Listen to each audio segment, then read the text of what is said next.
Good afternoon, listeners. We are back with episode 8 of the Allure DJs podcast. We're doing things a little differently this week. First, let's introduce Sahil. What's up, guys? Sahil's here. We don't have Hate or Shaylin here this week, but we have a new guest. And I actually want to say that this is really proof that Allure DJs will give a voice to anyone who annoys us enough. And if you do that, if you pester us on a weekly basis, we will give you your voice. So, Mayur, without further ado, please introduce yourself to the audience. Yo, what's up, man? On Sundays with Allure, we discuss the hard-hitting topics that saturate the music industry. From the perspective of a DJ company, we analyze the way music impacts culture and society. Let's get it poppin'. Yep. So first and foremost, happy Memorial Day to everyone this weekend. Nice long weekend, so hope everyone's getting some good. Shout out to the veterans. We appreciate it. For sure.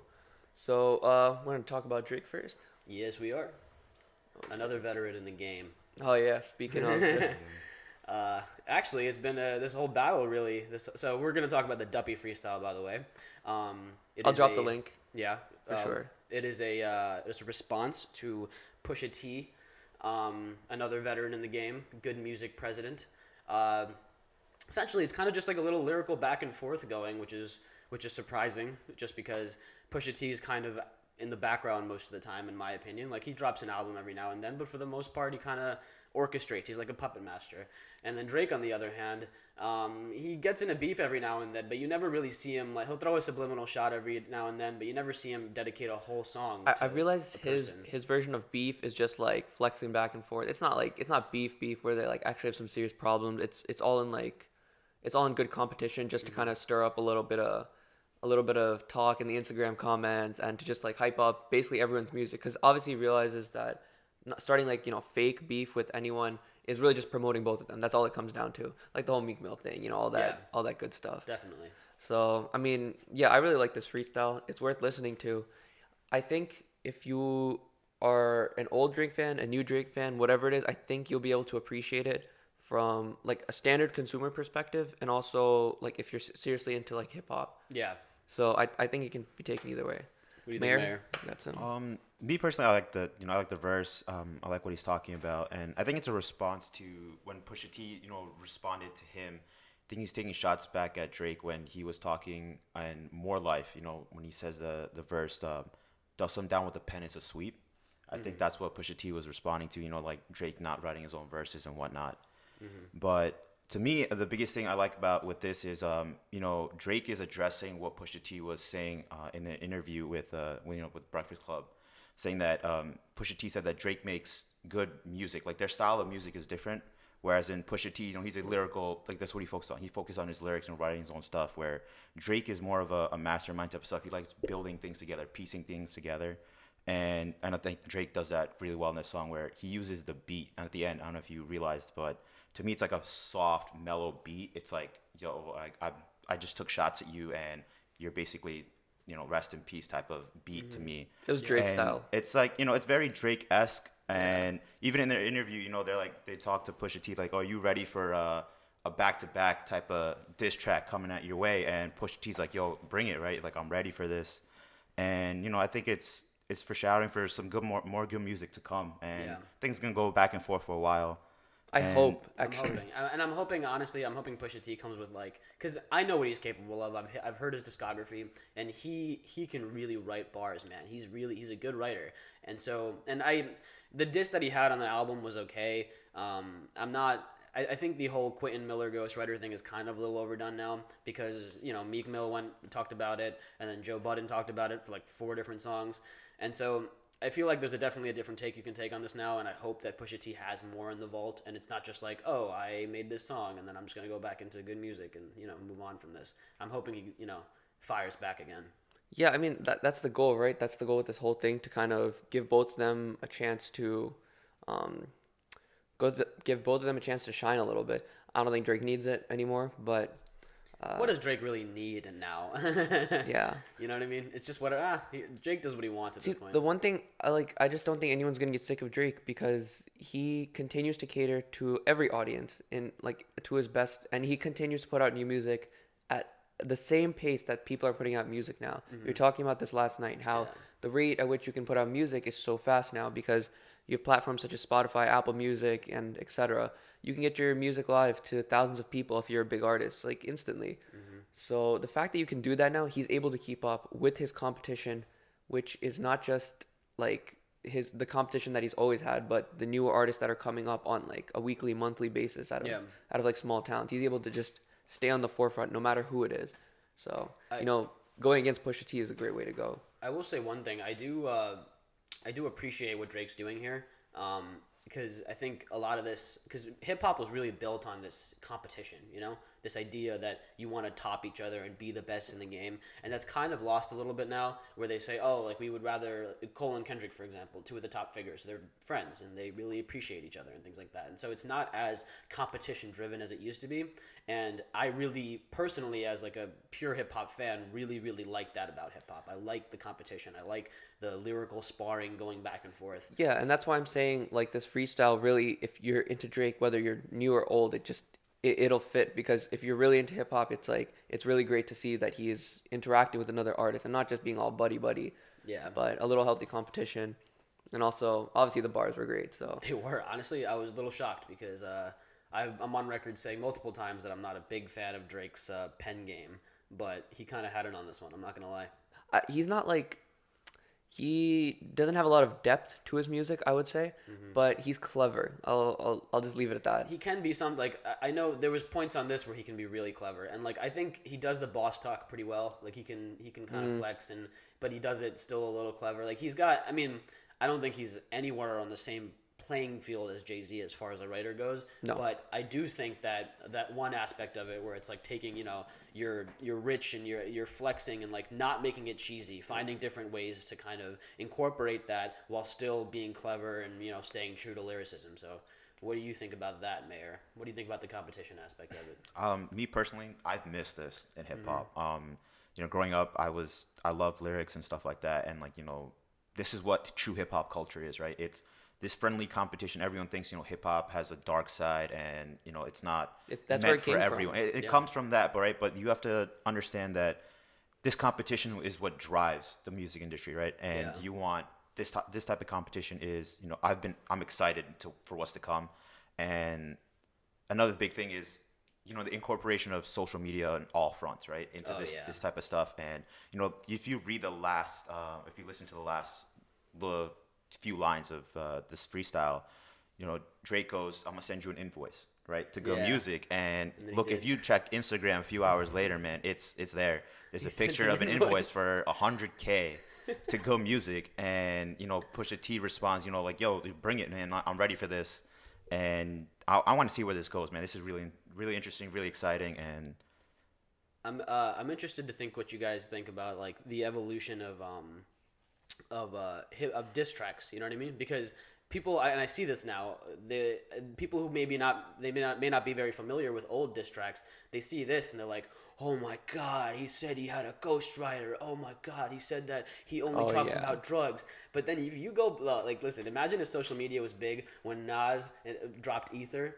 And and he's like, you look like a fucking camel. Like, you just roasting every fiber of his being and like just not holding back at all. Like that shit would have been incredible right now. That's why I'm saying like there's not a lot of depth and there's not a lot of like aggressiveness. It's just they're just being clever at each other, like witty back and forth, which is fine. It like fuels the game a little bit. Probably because they don't actually hate each other. Whereas Nas and Jay-Z for that period of time fucking hated each other. Nas and Jay-Z hate each other, and a lot of people said that about Tupac and Biggie. They didn't hate each other. They were just like F you, but like at the end of the day, they're both. To be fair, I fucked your bitch, you fat motherfucker. Yeah, but that's how you do it. Yeah, but like you said, the style of diss rap is different. Like people don't say that anymore. I know. But I'm saying they were not afraid to be aggressive, but when they like pulled up on each other, they'd be like, "Yo, what's up?" Yeah, like, So mutual respect. Yeah, exactly. So that's On that evolved. note, mutual respect. Perfect segue into J. Cole and Lil Pump. Oh yeah. So there's an interview that dropped recently.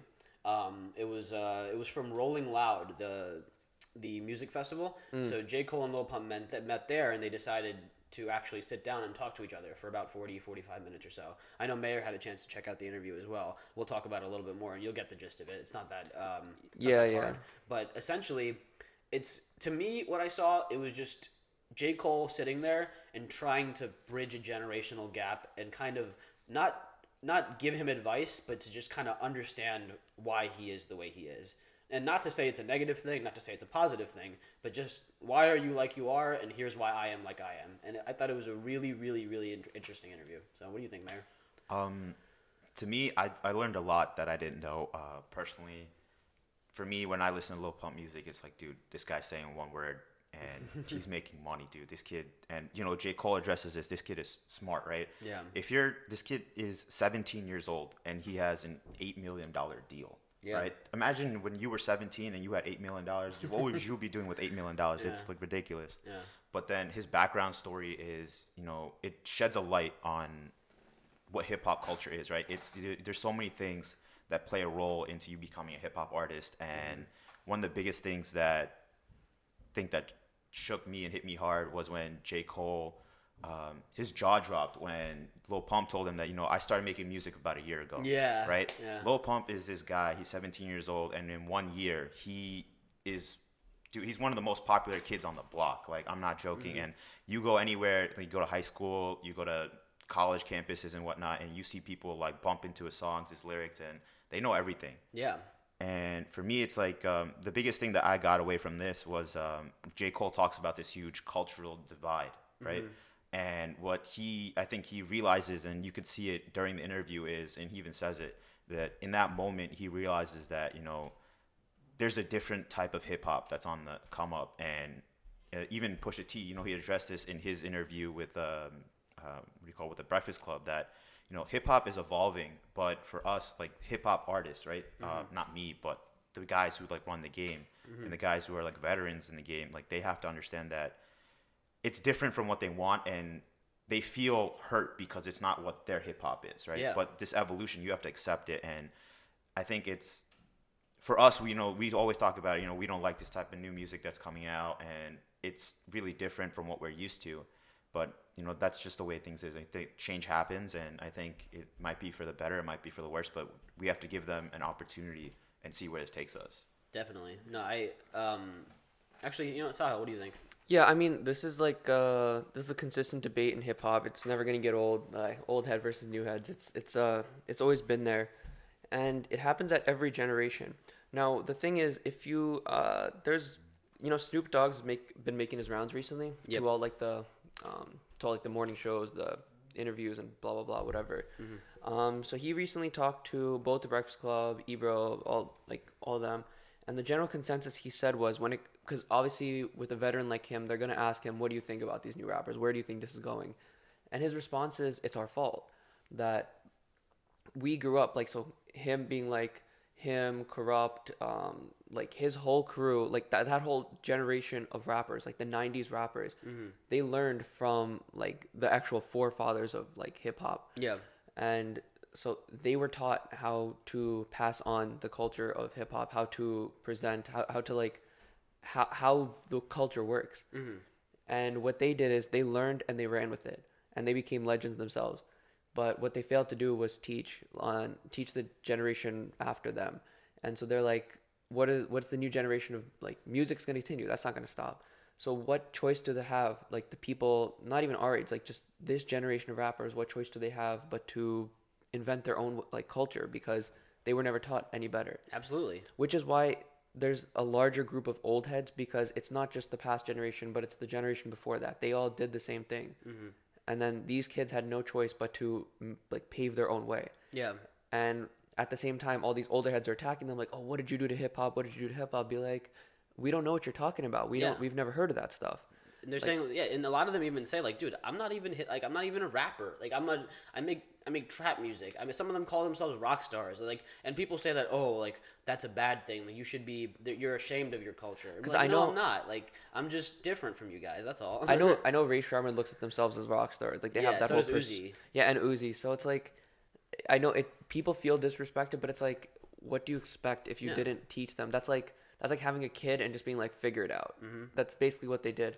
And so that's why Snoop's like, now he's doing his best to work with the new generation, with younger artists, and just try to help them mesh into the older culture. So it's like a smoother a smoother transition into the new era of music. That's actually why I think Cole is such an important figure right now. He's doing the same thing.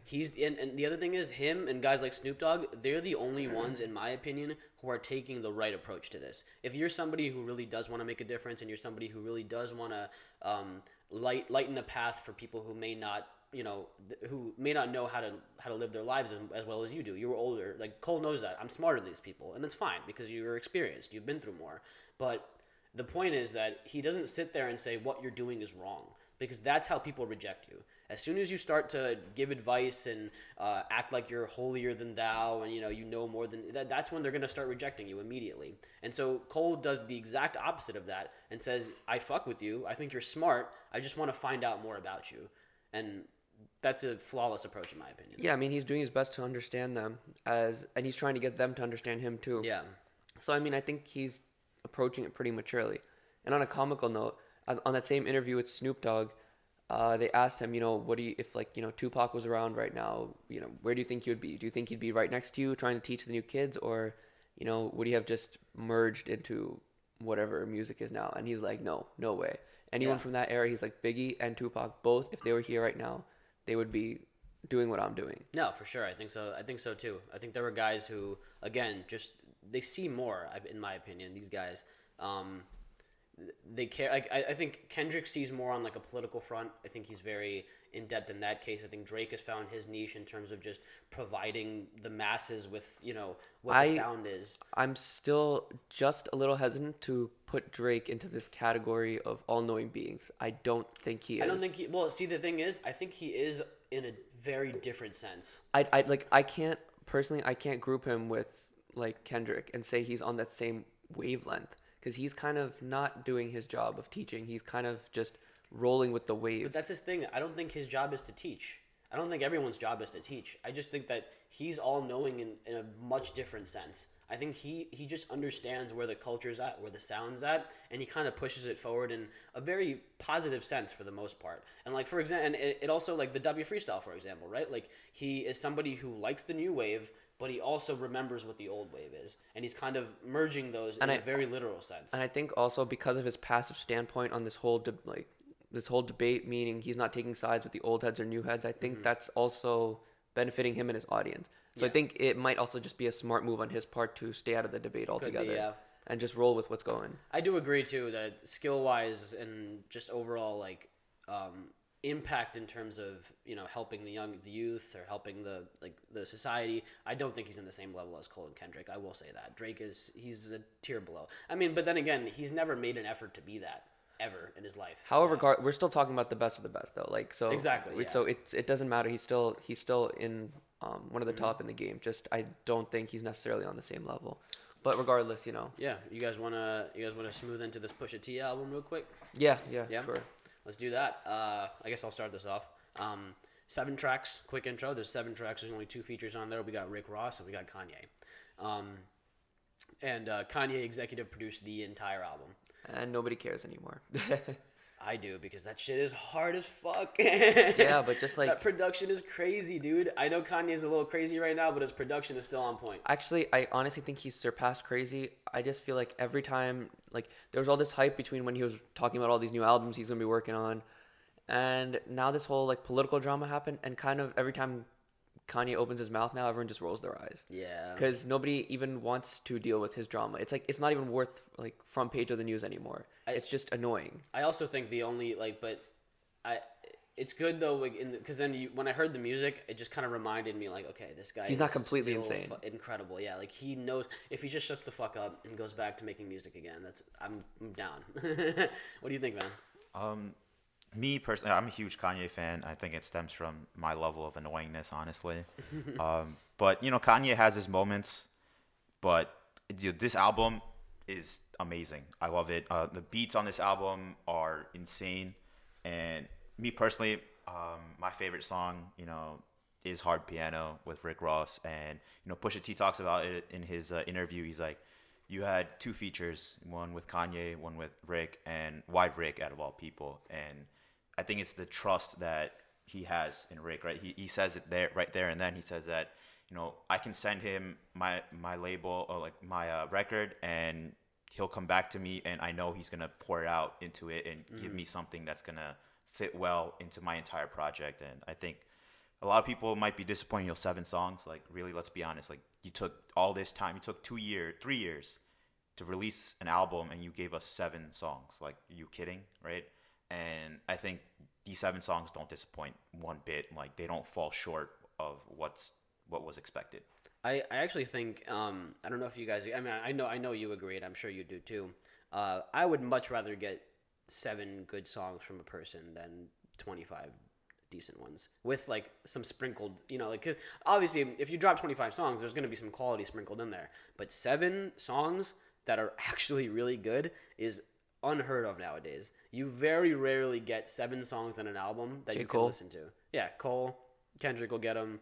Drake might get that, but that's it. It's not a common thing. And I like that whole idea of your favorite song, so I will put mine out there as well. Comeback Baby. That was my shit, dude. I love how like he changes it up so many times where it's kind of that guy singing in the middle and then the beat completely switches. It's just the chorus is almost like its own song, and then he goes into his verses which sound completely different, but they're so hard. I love it. I love that song. Personally, I kind of want a bit more of an opinion on this. I heard the first couple songs with you the other night. Mm-hmm. Unfortunately, I didn't get to listen all the way through, so I don't have a favorite yet. But I need to listen to it thoroughly after this and just get up to speed. But from the first 2-3 songs that we listened to, way better than I was expecting something good, especially because you were hyping it up. But after I heard it, it fully satisfied my confidence in Pusha T. Sahil was doubting Pusha a little bit before that. I was. I'm telling you, bro. I'm telling you. Yeah. He's coming with it this time. I was like, I don't know if he's like gonna have something good anymore. Like, I was just like, I don't think it's gonna appeal to anyone, but it's worth it. When I saw, honestly, that executive producer, again, I have so much faith in Kanye's ability to produce that I just thought it was gonna be great. And I've always liked Pusha. People say that he talks about cocaine too much, but you know what, man? Like, that's what he lived. That was his life. He did it for a very long time, and he probably knows a lot about it, and so that's what he talks about. I'm cool with it, as long as you're sprinkling it in bars and not just being like, I fucking sold cocaine, and that's it. But that's not what he does. He's a writer, so I really loved it. It was good. Yeah, from an artist perspective, definitely good. Mm-hmm. But where do you think he falls into this thing we were just talking about, though? Into this whole hierarchy? Yeah, and divide between like the new and the old rappers. Like, where do you think he falls? Because he's a little different than some of the mainstream rappers, and definitely he's not underground at all. No. So, where does he fall? I'm not sure where to put him. I guess that's why maybe my expectations were a little different. I actually think Pusha's it's so crazy because I really think he's in his own space, kind of, in the sense that, because I heard a lot about how people were saying, like, Pusha, don't go at Drake. He's going to kill you. He's going to end your career. I'm like, no. He's not going to end anyone's. He'll end maybe someone's career, but it's not going to be Pusha T's. Pusha T's been doing this for a long time. And on top of that, he's been doing it his own way. And so, but to branch off of that, that's actually why I think his foothold in the game is so different. Because one, he's the president of good music, so that's his job, right? That's what he does on a regular basis, and he's influencing one of the biggest labels in the entire world, and in the hip hop game at least.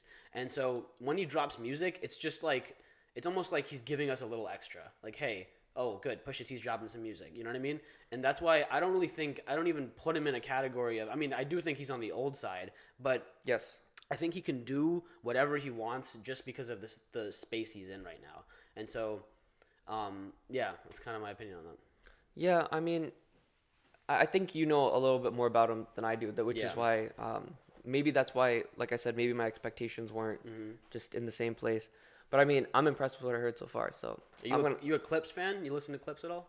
I've heard no. If not, I suggest it. Clips is incredible. Pusha T was one half of Clips. Until he became a solo artist. Oh, okay. Oh, all right. I know what you're talking about. Yeah. No, I don't listen. I don't listen to it, but interesting. Yeah. Okay. Good to know. Yeah. You got any opinions on this? Anyone else want to say anything? Well, besides me, I don't know if you guys saw this Instagram post. Social media has been changing the game, but Diddy came out with a little handwritten note for Pusha T. I can just read it for you real quick. It says, "A flawless hip-hop gem, classic but current, in real time, a true classic." and signed it right in the bottom. Hashtag King Push. Hashtag Daytona the album. Yeah. And to me, it's like, it's great that, you have hip hop artists, acknowledging what Pusha T is. Yo, getting that And from Diddy is no joke. It really Yeah, is. That's no and joke.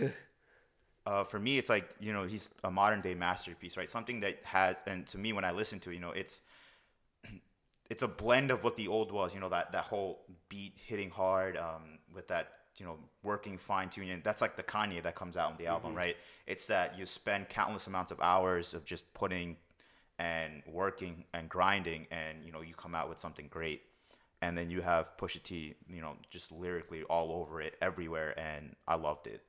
For those of you who may not be very familiar with the good music process, they do this thing where they essentially sequester themselves to some random area, and they go into this cave and they make tons of music. Like, it's not just, Pusha T made a 7-song album and he made 7 songs in the past 2 years. No, Pusha T made 200 songs in the past 2 years, probably. And then these are the best 7. Like, this is the 7 that he loved, Kanye loved, and everybody gets an input on it. And that's actually what I love, because it produces the quality that we get every time. You know what I mean? It's not just, we made a bunch of music, let's just put it out in a bunch of mixtapes and everybody can hear everything. No. This is what we want you to hear, because this is the best we have to offer. That's how it's supposed to be. You're supposed to like trial and error until you get what you want. Exactly. Not just make everything in one sitting and then be like, oh, here's our album. Yep.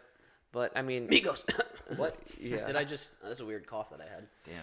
But that going back to the interview that Pusha T had on the Breakfast Club, he talks about how him and Kanye went to, I think the first place they went to was someplace in Utah, and it was like an 8-bedroom mansion and whatnot. He was saying. Yeah. And then the second trip that they took was in Wyoming, I want to say.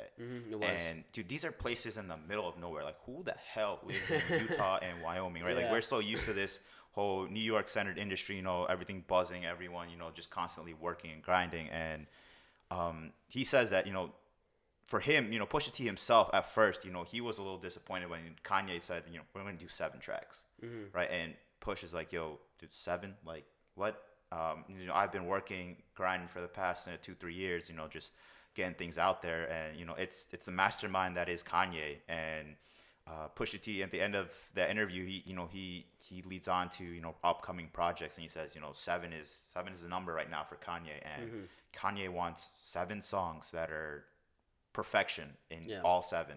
Yeah. And I think, for us, we love this type of music, right? Music that's going to be timeless. That's what what we're looking for, right? Like the Jay-Z's of the world. And I think this is a sliver of what's to come, what's to be expected from good music. And I'm excited. I'm excited for these drops. I know Nas is supposed to come soon. Totally forgot. I am. Listen, I don't know how many of our listeners are old school hip hop fans. You don't need to be to appreciate Nas. Nas, yeah, exactly. Nas, in my opinion, is the purest form of lyricism and writing, and just he's my favorite rapper of all time. And so to get an album from him in 2018, I am so excited, especially if it's going to be produced by Kanye. I'm so excited for that. And I know Tiana Taylor is supposed to drop. I think there's one other. Oh yeah, There's Kanye a Kanye and Cudi album coming out. I'm excited for that. I'm excited, but I'm still like anxious. What is Kanye doing? Scoopity poopity poop. Scoop de poop de poop. Yeah, Let's hope it's not that. Yeah, see, that's what I mean. Like he has his moments where sometimes I'm like, what are you doing? Yeah. And I just hope, like, with some of these artists, like with Kid Cudi, like I want something really good from Kid Cudi.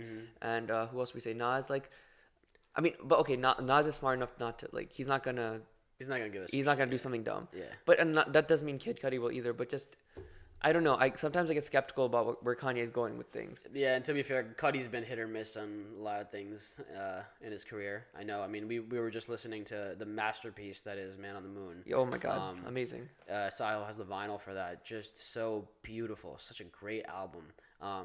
But yeah, I mean, if Kid Cudi can get back to those roots and really give us that emotional and deep music that he did, I'm all for it. Can't wait.